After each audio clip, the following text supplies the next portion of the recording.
You're listening to Accent of Women. Stop killing university students! We denounce land grabbing! We denounce We denounce killing civilians! We denounce killing civilians! We denounce killing Oromians! May 9th saw thousands of people rallying in 30 cities around the world to show their support for the Oromo students who were recently killed while peacefully protesting the Ethiopian government's new plan to expand the boundaries of the capital city, Addis Ababa, into the Oromia Special Zone.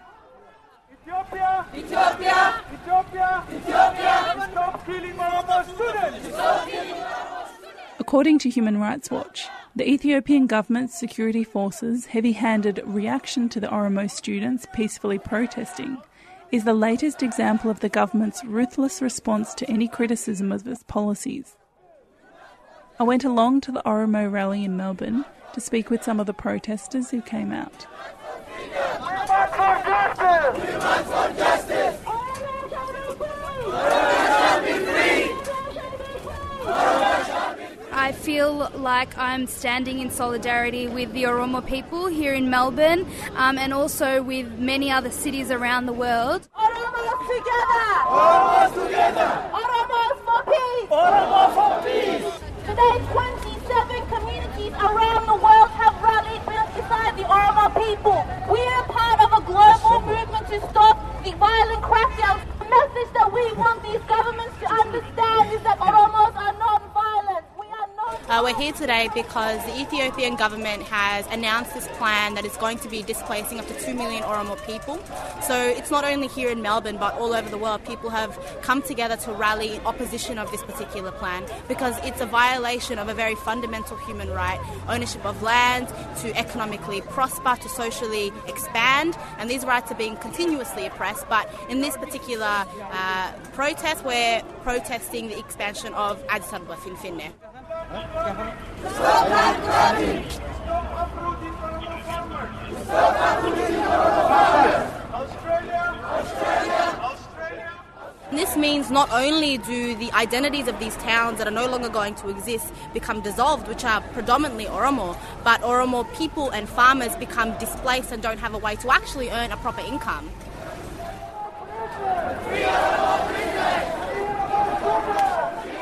According to one of the rally's organisers, Toltu Tufa, this latest expansion of the Ethiopian capital, Addis Ababa, is just one of many that has impacted on the Oromo region and its communities. This is not the first master plan. There's been a number of other ones, and this is the 10th instalment of the master plan.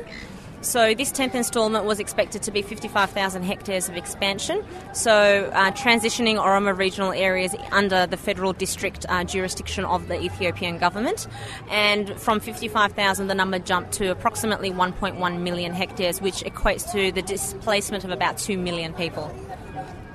So how significant is this in the context of the history of the Oromos in Addis Ababa, or Finfinne, as it's known amongst the Oromos, and Ethiopia more broadly? Oromo people currently are within Ethiopia despite having their own land, and that land was taken from them by forced occupation. And so the reality is, even though there's a recognition of Oromo provinces and regions, the fact that these areas will be transitioned away under the federal district of the Ethiopian government is essentially another form of recolonisation one more time, which has implications for language, for culture, lifestyle and economic and social well-being. So for people who don't know who the Oromo people are, can you briefly explain who they are and how they found themselves within the boundaries, I guess, of Ethiopian rule? Well, the Oromo people are the largest indigenous population in East Africa. So across Ethiopia, Eritrea, Somalia, Kenya, there's 40 million Oromo people in that region alone, and their language is the fourth most widely spoken language in Africa. And the reason why many people don't know this is, the language was banned by the government as a criminal activity for more than 100 years until 1991. So until 1991, speaking the language and building the culture was prohibited. Since the ban has been lifted, there is still complaints of systematic discrimination and imprisonment and illegal arrest of Oromo people. So the Ethiopian government also recently arrested 6 young bloggers known as Zone 9.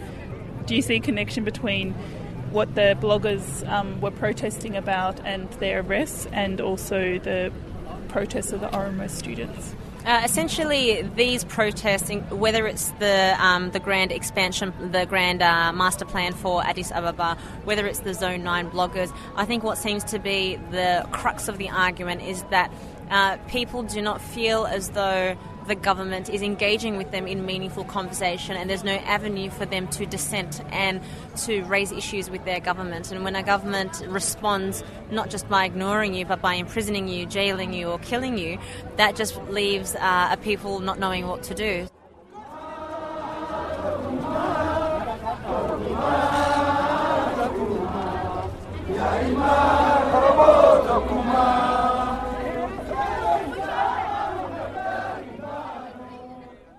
And that's all we have time for on today's program of Accent of Women.